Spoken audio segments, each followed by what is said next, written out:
Great to have you in. This is so strange. Like we all know, Joy, you would admit, I would admit, coaching is a huge thing in the NFL. In baseball, best pitching staffs win. Basketball, best stars win. Hockey, deepest roster wins. Football's the coaching sport. It's very crucial, yes. I mean, Clemson's had 1 million coaches. They get Dabo Swinney. He's a great coach. They have a dynasty. Alabama's had 2 dynasties, Bear Bryant, Nick Saban. Coaching's everything.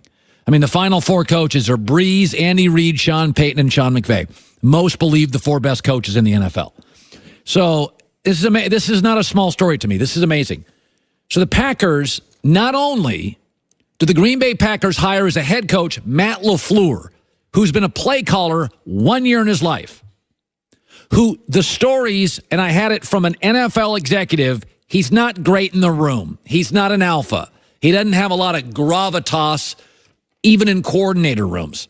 Yesterday, the Packers added to their offensive staff and hired the Jacksonville Jaguars offensive coordinator.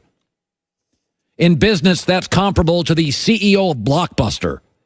Or in basketball, that's comparable to Shaquille O'Neal's free throw consultant.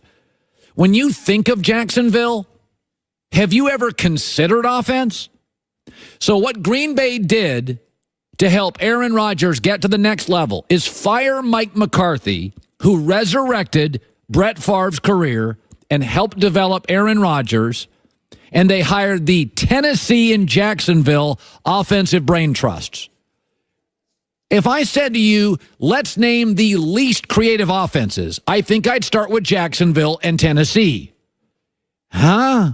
Tennessee was 25th in yards, 27th in points. Jacksonville was 27th in points and 31st in yards.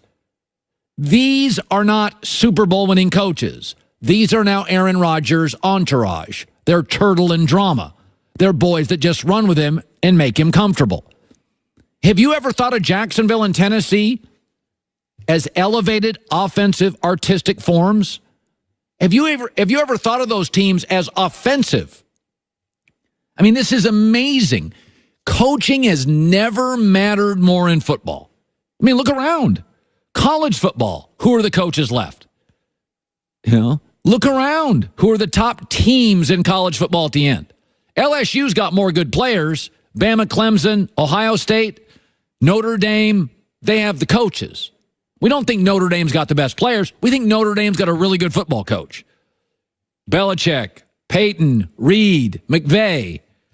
I mean, Aaron Rodgers has tops 5 years left. At this point, commercials are better than his football production, and his commercials are great. But, you know, it's amazing. Everybody in the NFL now is trying to find the next great offensive coach. Why don't you just find the next great coach? Belichick's history is on the defensive side. John Harbaugh was a special teams coach. It's not about offensive or defensive, although I do think the rule changes today have such a high degree of offensive lean, you would be best served to lean offensive coach. But I wouldn't like Adam Gase or Kyle Shanahan if I didn't think they were good coaches. So, and this is really remarkable to me, is that you hired 2 coaches from 2 NFL teams. At best, their offensive history is bland. I would make an argument you would have been better served going and getting a veteran defensive coach like a Vic Fangio. You would have been better served bringing that into Green Bay, elevating the defense, keeping teams under 23, and just letting Aaron run the offense. Sort of what the Colts did for years with Tony Dungy. Like, Tony will take a defense, polish it, and make it the best it can be. And then Peyton Manning ran the offense. And they just found a guy that worked well with Peyton. That I get. Vic Fangio, defensive coach, hire Matt LaFleur as a coordinator, and he can be the valet parking Aaron Rodgers' car.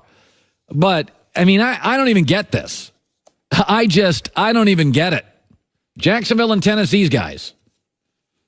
Wow. And, you know, again, can you see Matt LaFleur holding a Super Bowl trophy and Bill Belichick looking at him like, wow, I got out-schemed?